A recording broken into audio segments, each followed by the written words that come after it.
Siliguri college में सरस्वती पूजा के सांस्कृतिक कार्यक्रम को लेकर विवाद हो गया है, जिसके कारण सोमवार की रात डे कॉलेज के छात्रों ने प्ले कार्ड लेकर कार्यक्रम का बहिष्कार कर दिया।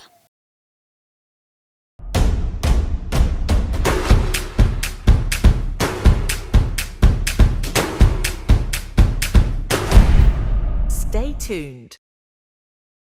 ज्ञात हो कि कल सुबह सांस्कृतिक कार्यक्रम को लेकर हुए झमेला के कारण धमकी की शिकायत मिली थी। घटना के बाद से कॉलेज में पुलिस तैनात कर दी गई थी। कल शाम सिलीगुड़ी डे कॉलेज में सांस्कृतिक कार्यक्रम था।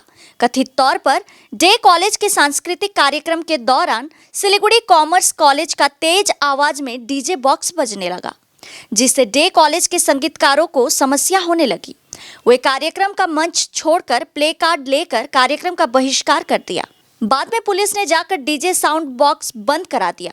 इस संबंध में सिलीगुड़ी डे कॉलेज के पूर्व छात्र विवेक झा ने कहा कि প্রোগ্রাম বন্ধ হয়েছে কারণ হচ্ছে আমাদের যারা ভোকালিস্টরা ছিল সবাই তো কলেজের ছাত্রছাত্রী বা মিউজিশিয়ান যারা ছিল তারা মনিটরে তাদের সাউন্ড শুনতে পারছিল না, কারণ অন্য সাইড দিয়ে একটু সাউন্ড আসছিল, তো তাই জন্য আমাদের প্রোগ্রাম বন্ধ করতে হয়েছিল। সেটা নিয়ে তো আমার কিছু বলার নেই। আমি কলেজের এক প্রাক্তন ছাত্র, আমাকে যত ভাই বোনেরা যারা গান বাজনা করে সবাই আমাকে বলে যে তুমি প্রোগ্রামে থাকবে, তো সেই বেসিসেই আমি তাদের সঙ্গে থাকি প্রথমত। কিন্তু দ্বিতীয়ত সকাল থেকে আমাদের কর্তৃপক্ষ এবং তাদের কর্তৃপক্ষের সঙ্গে কথা হয়েছে হয়তো, কিন্তু তারপরেও হচ্ছে তারা হয়তো কোনো সমস্যা হয়েছে, তাই জন্য হচ্ছে বন্ধ করেনি তারা।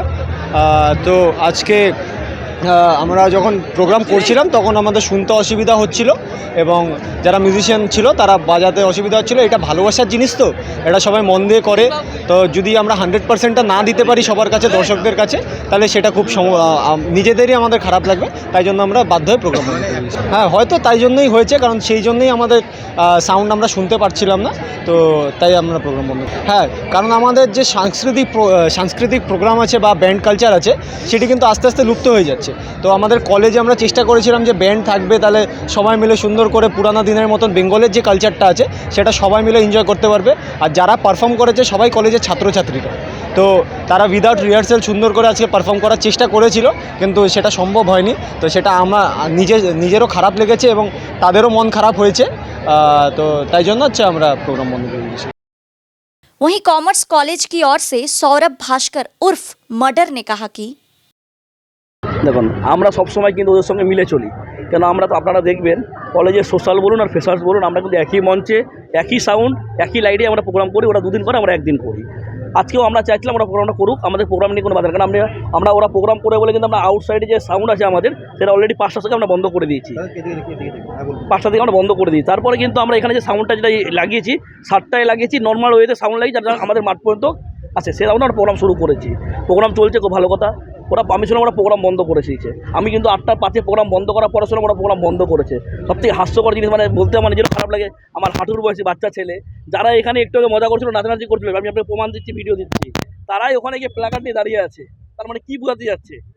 এই দেখেন, এই যে এই ছেলেটা ওখানে প্ল্যাকার্ড নিয়ে দাঁড়িয়েছিল, দেখেন আপনারা, দেখেন এই যে এই ছেলেটা নাচানাচি আমার এখানে প্রোগ্রামে নাচ করছিল, এই যে ওখানে দেখেন আপনাদের ভিডিও তাহলে দেখতে পাবেন। এটা কিন্তু ওরা প্ল্যাকার্ড নিয়ে দাঁড়িয়ে আছে। ওরাই কিন্তু এখানে 10 মিনিট আগে নাচানাচি করে গেল। তার মানে এটা কী বোঝাতে যাচ্ছে? কোনো মানুষের মানে কী বলবো, ইন্ধন জোগাচ্ছে ওদেরকে, বাচ্চাগুলোকে ইউটিলাইজ করছে বাজে বুদ্ধি দিয়ে, মানে বাজে প্রলোভন দিয়ে ওদেরকে মানে কি মিসগাইড করছে, আর কিছু বলার নেই। এখানে দলের কোনো ব্যাপার নেই, এখানে দল ব্যাপার নেই। কলেজ একই, আমরা সবসময় একসঙ্গে প্রোগ্রাম করে আমরা একসঙ্গে চলি। এখানে দলের কোনো ব্যাপার নেই। কিছু ব্যক্তি বিশেষ কিছু ব্যক্তি আছে যে কলেজের, সে ব্যক্তির মানে তত্ত্বাবধানে এসব চলছে। বিদ্যাপতি আগরওয়াল, আমি নাম আপনাকে বলেছি, বিদ্যাপতি আগরওয়াল, ওর তত্ত্বাবধানে এসব চলছে, ওনার উস্কানিতে এইসব চলছে। আমাদের মধ্যে কোনো মানে কমার্স কলেজ আর মানে ডে কলেজের মধ্যে কোনো ভেদাভেদ নেই। আমাদের একটাই কলেজ, আমরা সবসময় মিলে চলি। কারণ যদি আমাদের কলেজে ভেদাভেদ থাকতো আমরা একই মঞ্চে আমরা প্রোগ্রাম করতে পারতাম না। আমরা বহিরাগত, আমরা পাস আউট। প্রাক্তন ছাত্ররা কি কলেজে আসতে পারে না? আর কি আমি সরস্বতী পূজা কলেজে প্রাক্তন ছাত্র, আমার অধিকার নেই কলেজে আসার? উনি ঠিক করে দিবে কি কলেজে কে আসবে না আসবে? ওনাকে অধিকারটা কে দিয়েছে? আজকে কলেজে কোন প্রাক্তন ছাত্র আসবে, প্রাক্তন ছাত্র যদি ছেলেমেয়েরা যদি আসে, উনি ঠিক করে দিবে কলেজে কে ঢুকবে আর কে ঢুকবে না? ওনাকে কি এই অথরিটি কেউ দেয়নি এখনও। আমরা পরবর্তীতে উনি একটা ফেসবুকেও আমাদের কলেজের নামে একটা বাজে কমেন্ট করেছে। আমরা কলেজের স্বার্থে প্রাক্তন ছাত্র, রেগুলার ছাত্র, আমরা সবাই মিলে দরকার থানায় একটা এফআইআর করবো। আমাদের কলেজের নাম কালীবাপ্ত হতে আমরা দিব না।